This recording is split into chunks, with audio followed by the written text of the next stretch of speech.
core. Let's get to the core. Man, let's have a, we're going to talk about this today. We're going to talk about this today. The biggest interpersonal relationship killer. The number one reason why your closest relationships are in trouble, whether it's marriage, parenting, siblings, co-workers, none of that, all of that, right? We're going to talk about that. But first things first, let's get into what we always do. First things first, welcome to CNN. I'm Kirk Kennedy. Let's go in.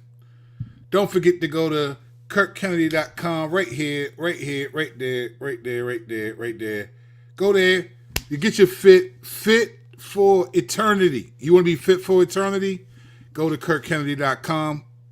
And please remember that on this channel, we take no part in the unfruitful works of darkness, but instead expose them. Indeed, expose them. All right. Let me tell you something. I'm going to tell you something right now that most people are not going to say. And not because I'm that dude or nothing like that. I just don't think, I think we're so triggered by certain interpersonal things that happen in our closest relationships, right? Whether it's your spouse, your siblings, your parents, your children, your co-workers, whatever it is, right? There is a dynamic in which people relate to each other that is the biggest relationship killer, bro. I'm telling you, man, especially, let me tell you where this happens the most too. I see this the most in newer couples when they get married, right? The first few years of marriage, from the honeymoon to the first 5-7 years, you lay a foundation down, or when your parents or your kids get to be toddlers and on up. This is the relationship killer. And honestly, I think the devil uses this in many ways to help us, to hinder our relationship with the Lord. There's something that the Lord sees about us, and he makes a distinction in many ways between us. This topic I'm going to bring up, this is the biggest, your relationship with God, your relationship with other people gets crushed by this one thing, all right? And we're going to talk about this, so stay with me and don't make me laugh.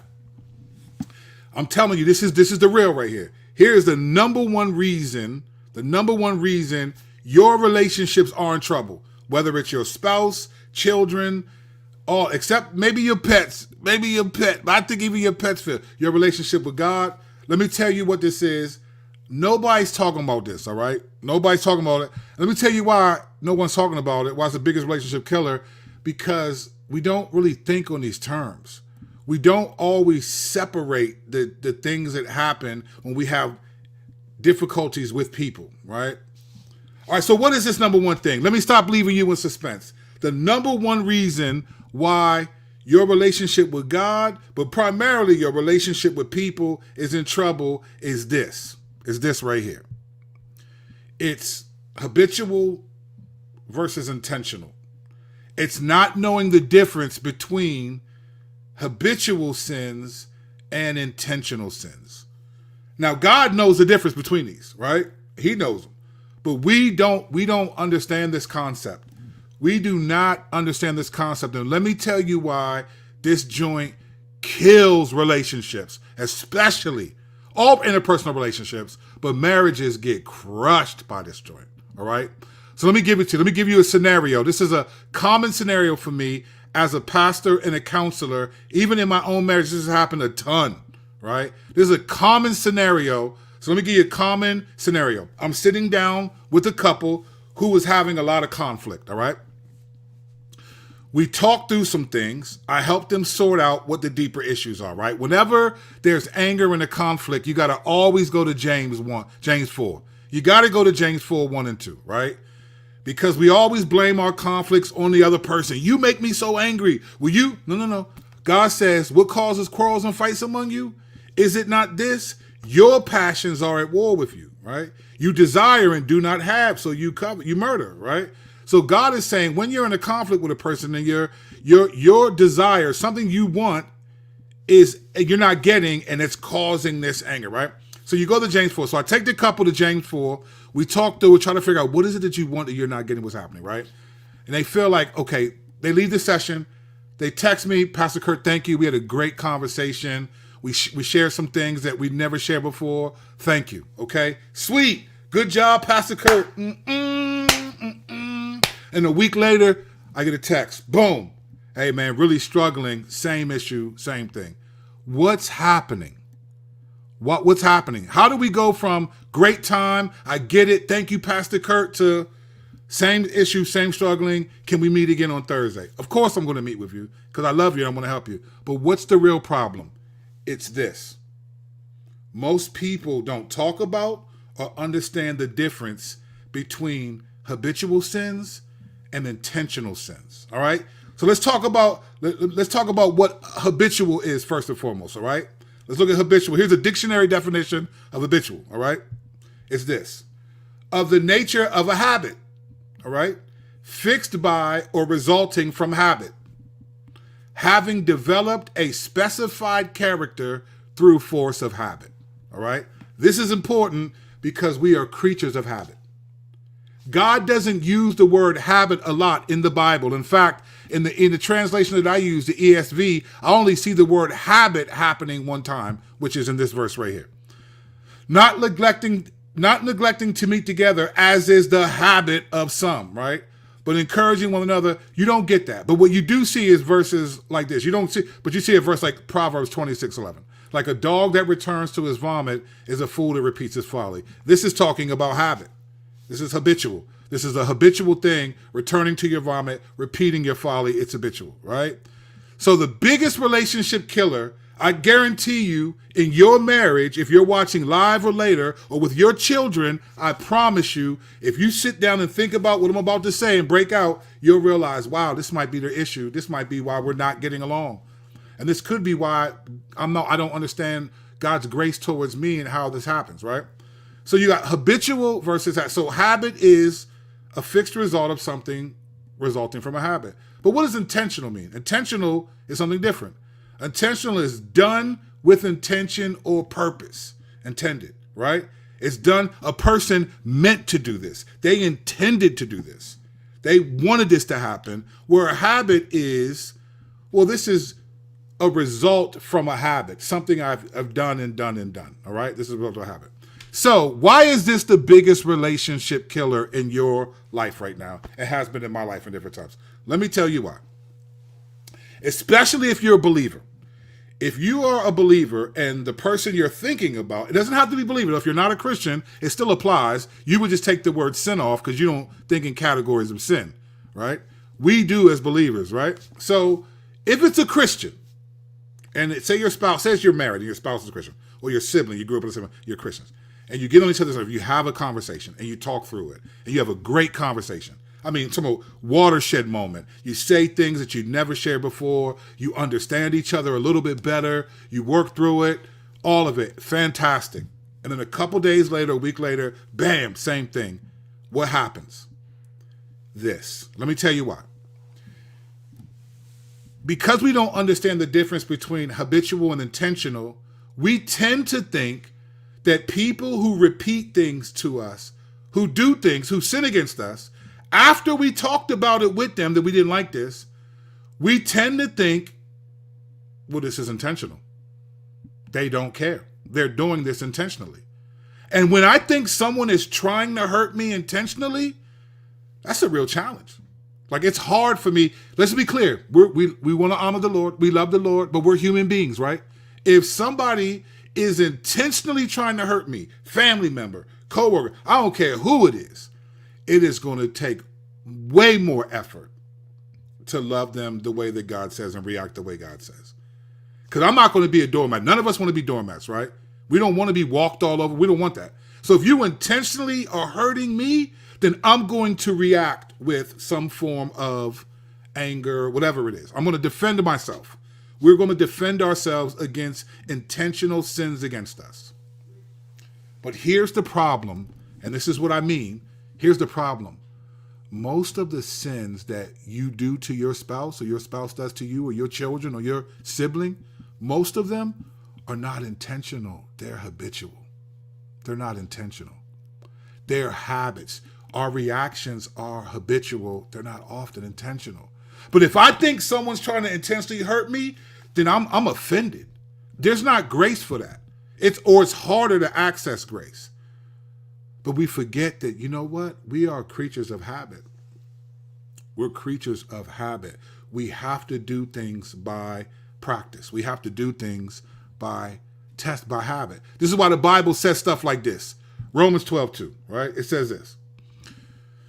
Do not be conformed to this world, but be transformed by the renewing of your mind, right? It tells you to be transformed by the renewing of your mind, that by testing, right, you may discern what is the will of God.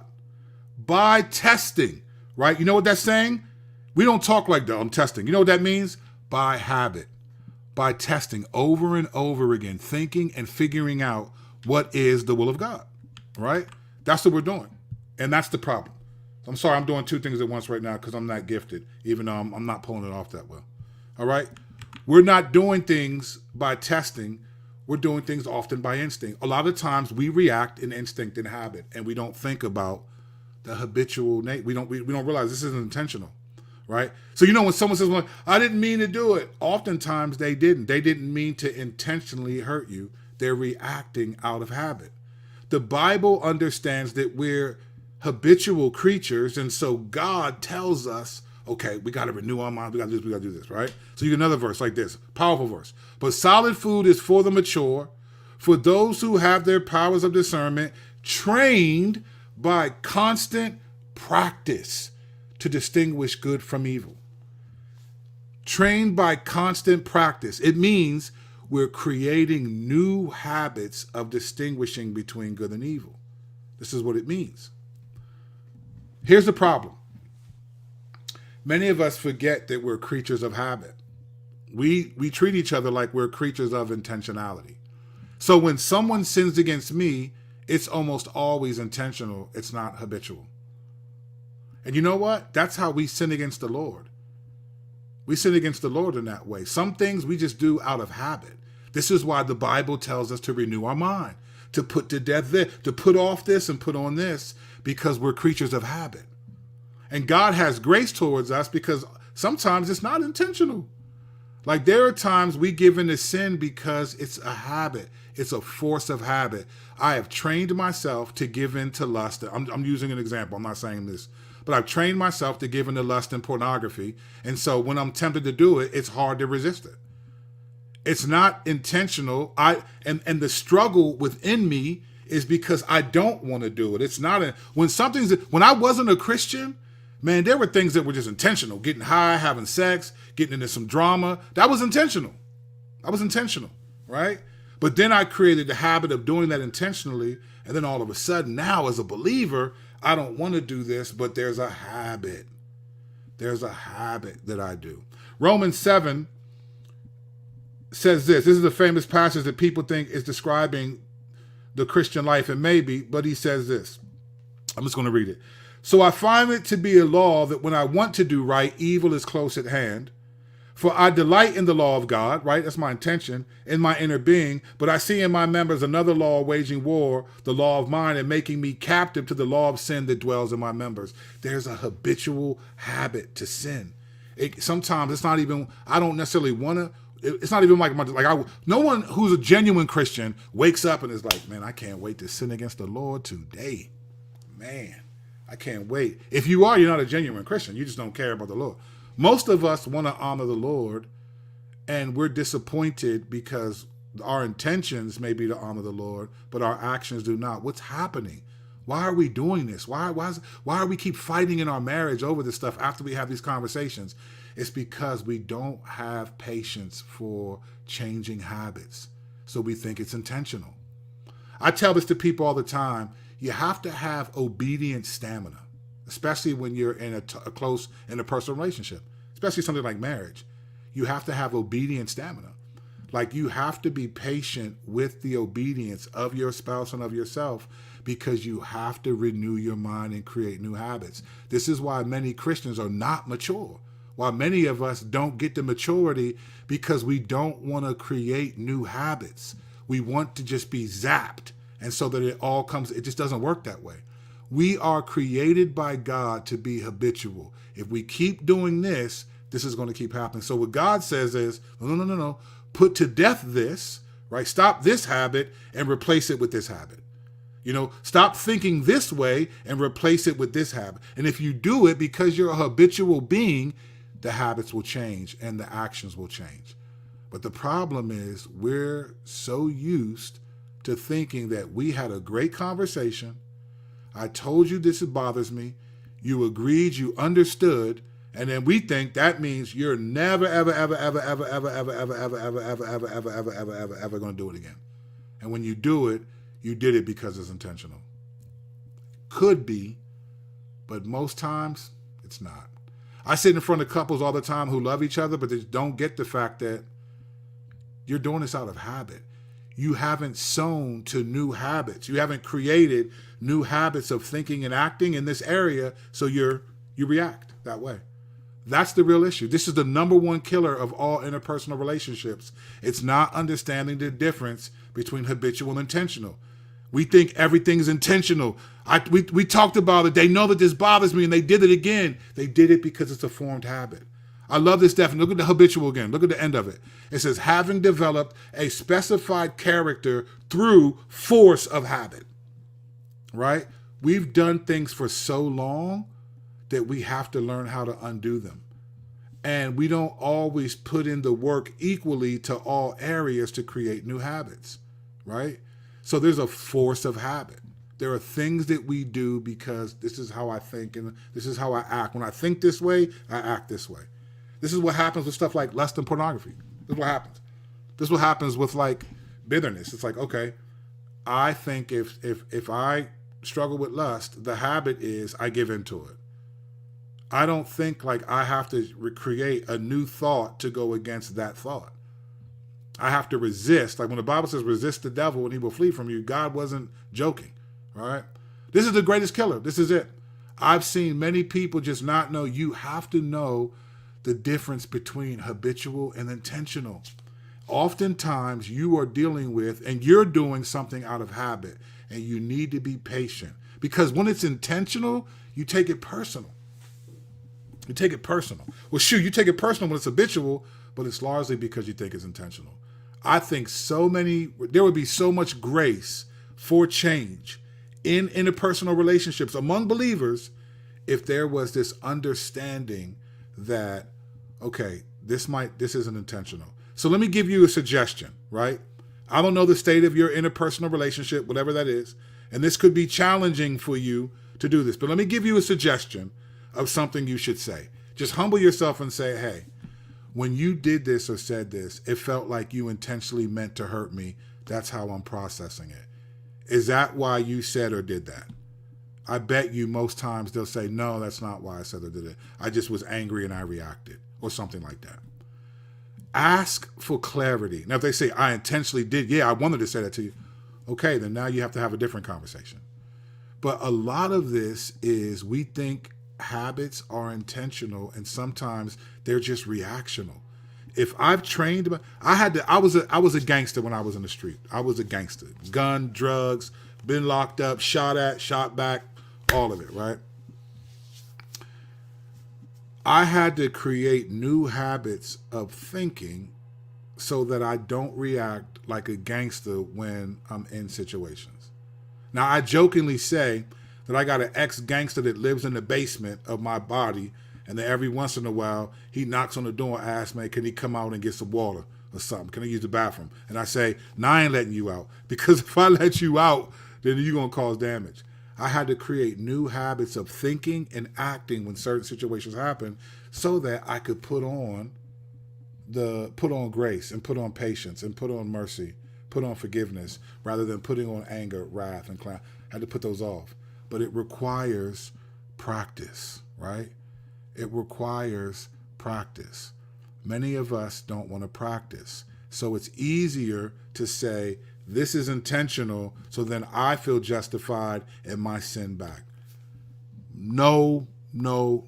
Destiny's Child, 1998 remix by Wyclef. No. That's not what it is. Oftentimes it's habitual, and you need to understand, and this is why God often forgives us as Christians. Galatians 5:17, I'm going to end with this. I should have put this on the screen so you can see it for yourself. Listen to what Galatians 5 says, and this is how God sees us when we sin. Let me tell you why God isn't ready to obliterate us every time we sin against Him. Look at this verse I'm getting ready to put on the screen right now. All right? I'm going to put it up as is, all right? Listen to this. This is why God does not obliterate you and I when we sin, right? Obviously, because we have faith in Jesus. Don't get all literal with it, like, no, it's because I'm saying this is what God sees in us. He understands us. And let me tell you what this is. This is what it is. Listen to this. For the desires of the flesh, that ex-gangster, are against the spirit, and the desires of the spirit are against the flesh. For these are opposed to each other to keep you from doing the thing that you want to do. That's what the rest of the verse says, all right? This is what God sees. God sees his sons and daughters doing things largely out of habits. We have habits of the flesh that we've created that are a part of who we are. Habits of thinking and acting that the spirit is slowly changing. But we have to cooperate with the spirit and do some of the work. We have to think about we have to go to James 4. Okay, what causes quarrels and fights? Stop blaming it on them. Say, you know what? I have desires that I want. This is habitual for me. I am easily offended when boom. Let me give you a sentence that humbles me when I used to say this a lot, that'll humble you. This is what happens when we sin. This is what happens when we sin. This is what we think intellectually. This is how we think. I am allowed to sin if fill in the blank. Now you'll say, I don't feel like that. Yes, you do, 100%. When you sin, you somehow justify doing it. So if my spouse does not show me the love that I want, then I am allowed to sin if fill in the blank.